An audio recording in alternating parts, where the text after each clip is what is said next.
The trend continues with dog attacks. Have you noticed this trend? We're over here, Pitbull Victim Awareness, looking at this video about a toddler that was attacked by pit bulls. So they went to buy a puppy, and while they were buying a puppy, their child was attacked by pit bulls. The pattern that I'm talking about, though, is the organ donation. Let me keyword search the transcript to help demonstrate this.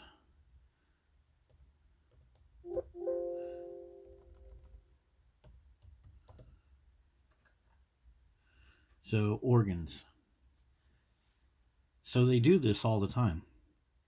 Their little kid is killed by some dogs, and then they say, well, we're going to donate the organs. Like, look at us. We're such good people.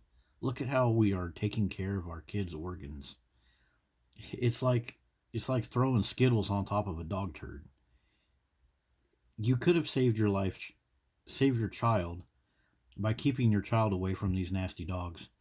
But instead, you're going to allow your child to be hospitalized for weeks, finally die, and then you give the organs away like, look at us, we're good parents. And this is also another hard question here. Who is benefiting from all these dog attacks? The people that get these organs are benefiting, and the pharmaceutical and medical industry. So, could this be why people just kind of let dog attacks happen? Are they sitting back like, oh, guess we'll have some fresh organs here? Because another pattern that emerges when we look at all these stories is the child is in the hospital for a long time, and finally passes away. And they tell the whole story here. Pasha says Kofel was away from all of the dogs, enjoying a play set when two adult American bully dogs suddenly turned on him. I hear Kofel screaming, and the dog had his whole head in his mouth. The whole head in the dog's mouth. And they say that the child died from a swelling of the brain. So his other organs were actually still fine, but his brain was so damaged from the dogs biting him. So the child is in the hospital for a very long time. That's suffering. You're on all these pain meds, in and out of consciousness, not knowing what happened to you, not knowing what did you do wrong as a kid. And then the society comes together with this story like, look at how good we are. You see what good people we are? We gave all these organs to people. If you were so good in the first place, why did these people right here leave their kid alone while they go buy a dog? It doesn't make any sense. The presence of dogs, be it the pit bull or even the little precious puppy, whatever puppy they were trying to get, I mean, what was it? Like a short-haired pointer or a schnauzer. There's always a little dog involved in these too. That's another pattern. A little dog triggers the big dog, or the parents are off shopping for a little dog, and then their young child is killed by pit bulls.